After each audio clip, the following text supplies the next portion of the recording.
ஸ்ரீமதே ராமானுஜாய நமக. திருக்கோளூர் பெண்பிள்ளை ரகசியத்தில் இன்னைக்கு 21வது வாக்கியம். தேவுமற்றறியன் என்றேனோ மதுரகவி ஆழ்வாரை போலே. மதுரகவி ஆழ்வார் திருக்கோளூரில் அவதரித்தார். அவரை பற்றி திருக்கோளூர் பெண்பிள்ளை தான் இப்போ சொல்கிறா. ஏன்னா அவரை பற்றி நமக்கு ஆல்ரெடி தெரியும். ஒரு சமயம் அவர் வடக்கேந்து இருக்கும்போது ஒரு ராத்திரி ஒரு ஜோதியை பார்க்குறார். அந்த ஜோதி அப்படியே அப்ராக்கிருதமான திவ்ய மங்கள ஜோதியாக இருக்குது, பிரகாசமாக இருக்குது. அந்த ஜோதி நகர்ந்துட்டே வருது. அது எந்த பக்கம் வருதுன்னு அவரும் அதை பார்த்துட்டே நகர்ந்துட்டே வர்றார். ஃபஸ்ட்டு திருப்பதி பக்கம் வந்தவொடனே பார்த்தா மறையலை. திருப்பதியிலேருந்து ஸ்ரீரங்கம், மறுபடியும் ஸ்ரீரங்கத்துக்கு வர, ஸ்ரீரங்கத்துலேருந்து மறையலை. இன்னும் தெற்கு கோடிக்கு போய் ஆழ்வார் திருநகரி வந்த உடனே மறைஞ்சுடுறது. அவருக்கு ஒரே ஆச்சரியம், என்ன விசேஷம், இங்கே ஜோதி மறைஞ்சுருத்தே அப்படின்னு பார்க்குறார். அப்போ அந்த ஊர் மக்கள்கிட்ட இங்கே ஏதாவது விசேஷம் இருக்கா அப்படின்னு கேட்குறார்.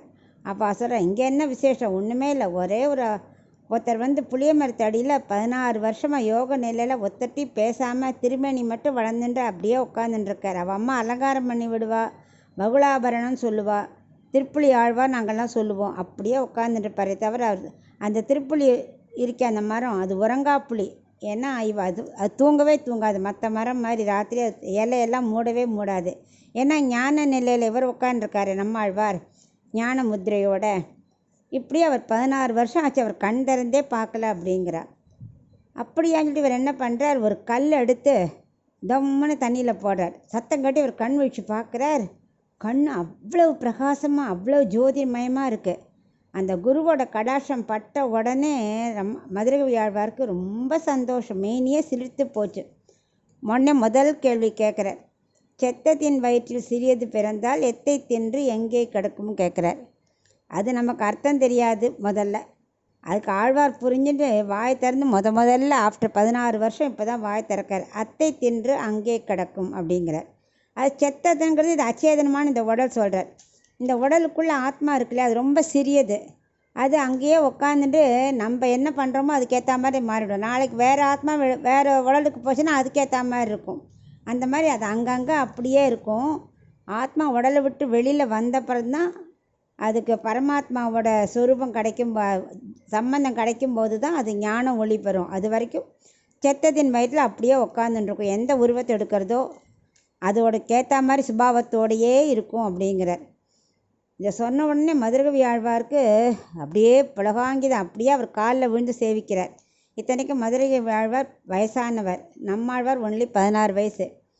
ஆனால் தன்னை சிஷ்யனை ஏற்றுக்கும்படி அவர் சொல்கிறார். நம்மாழ்வாருக்கும் ரொம்ப சந்தோஷம். ஏன்னா அவர் ஞானம் உள்ளவனா மதுரகவி ஆழ்வார் இருக்கார்ட்டு அவரும் ஏற்றுக்கிறார். உடனே அவர் தன் வேதத்தின் சாரமான பிரபந்தத்தை அருளி செய்கிறார். நம்மாழ்வார் வாய் திறந்து சொல்ல சொல்ல இவர் கடகடன் இவர் எழுதிக்க ஆரம்பிக்கிறார். இவர் வாயை திறந்து முதல் பிரபந்தம் சொல்ல 108 பெருமாளும் வந்துட்டா அந்த திருக்கோளூர் கோவிலுக்குள்ளே, ஆழ்வார் திருநகரி கோவிலுக்குள்ளே. நான் முந்தி நீ முந்தி என்னை பற்றி பாடு அப்படின்னு பெருமாளே முந்திட்டுன்னு வராலாம்.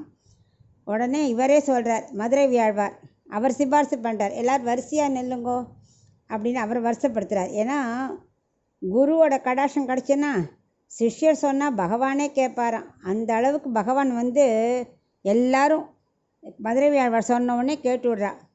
ஏன்னா நம்மாழ்வார் இல்லையா, அவரே தெய்வத்துக்கும் தெய்வம் அப்படின்னு நாராயணன் நேன்னா இருந்தால் கூட அந்த 108 பெருமாளும் என்னை பற்றி முதல்ல பாடணும் அப்படின்னு எல்லாரும் ஆசைப்படுற அளவுக்கு நம்மாழ்வார் வசதி இல்லையா. ஸோ அந்த நம்மாழ்வாருக்கு சிஷ்யராக இருக்கல இவருக்கு எவ்வளோ பாக்கியம். அதனால் தெய்வம் கூட மதுரகவி ஆழ்வார் சொன்னால் கேட்குறத. அதே மாதிரி சொல்லலையா கணிக்கண்ணன் சொன்ன உடனே திருமழிசை ஆழ்வார் கேட்டாரே. ஸோ நாரதர் சொன்ன உடனே வால்மீகி ராமாயணமே பிறந்தது. வால்மீகி ராமா கூட சொல்ல வராமல் இருந்தது. உடனே வால்மீகி ராமாயணமே எழுதினாரே. இப்படி எல்லாரும் நல்ல ஆச்சாரியம் கிடச்சிடுத்துன்னா சிஷ்யர்களாம் பிரகாசிக்க ஆரம்பிச்சிருவா. இந்த மாதிரி நம்மாழ்வார் ஒவ்வொரு பெருமாளை பற்றியும் பாட பாட மதுரகவியார் எழுதிண்டே வந்தார். எல்லாம் முடிஞ்சது. மதுரகவி ஆழ்வார் என்ன பண்ணுற, தானும் ஒரு 10 பாசுரம் ஏற்றார். கண்ணினுன் சிறுதாம்பினால் கட்டுண்ண பண்ணிய பெருமாயன் ஒரு 10 பாசுரம் எழுதுகிறார். அது யசோதைக்கு கட்டுப்பட்ட கண்ணனே வந்தாலும் என்னோட திருக்குறுகூர் நம்பியோட முன்னாடி எனக்கு அவரோட வார்த்தையை சொன்னாதான் வாயில் அமுது ஊறும் அப்படிங்கிறார். கண்ணனை விட எனக்கு ஆச்சாரியன் அவரோட வார்த்தையை சொல்லத்தான், தென்குருகூர் நம்பிக்கு அந்த வார்த்தை தான் என் வாயில் அப்படியே தேன் ஊறுற மாதிரி இருக்குது அப்படிங்கிறார். ஏன்னா ஆச்சாரிய திருநாமம் அவ்வளவு வசந்தது. அண்ணா என்ன சொல்கிறாருன்னா, ராமன்னா சத்தியசீலன், கண்ணன்னா பொய்யுரைப்பான். சில அவதாரங்களில் பெருமாள் நின்றுருக்கார், படுத்துட்டுருக்கார். அச்சாவதாரத்தில் பார்க்குறோமே, நின்ன கோலம், கிடந்த கோலம், இருந்த கோலம்னு. ஸோ பகவான் வெவ்வேறு விதமாக இருப்பார். ஆனால் ஆச்சாரியர் அப்படியா? எங்கே வந்தாலும் அவர் ஒரே மாதிரி தான் இருப்பார். ரெண்டாவது, அவர் தன்னோட சிஷ்யனை தேடி வந்து கூட உபதேசம் பண்ணுவார்.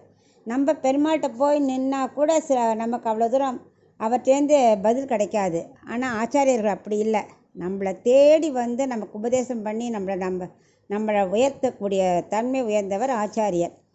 ஸோ அதனால் அப்போ இந்த பொன்பிள்ளை சொல்கிறா, தேவுமற்றறியேன் அவர் சொன்னாரே, அந்த மாதிரி நான் சொல்லலையே, வேறு தெய்வத்தை நான் அறியேன் அப்படிங்கிற ஒரு நம்பிக்கை என்கிட்ட வரலையே.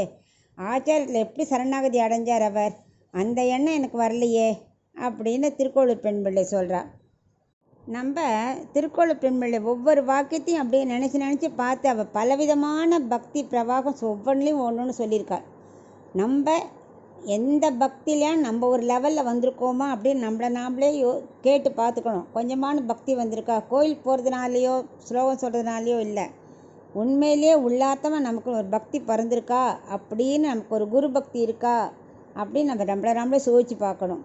அந்த அளவுக்கு நம்பிக்கை வேணும். திருக்கோளூர் பெண்களோட வாக்கியத்தை நம்ம கேட்க நம்முடைய மனசுலேயும் அந்த மாதிரி பக்தி பிறக்கும்.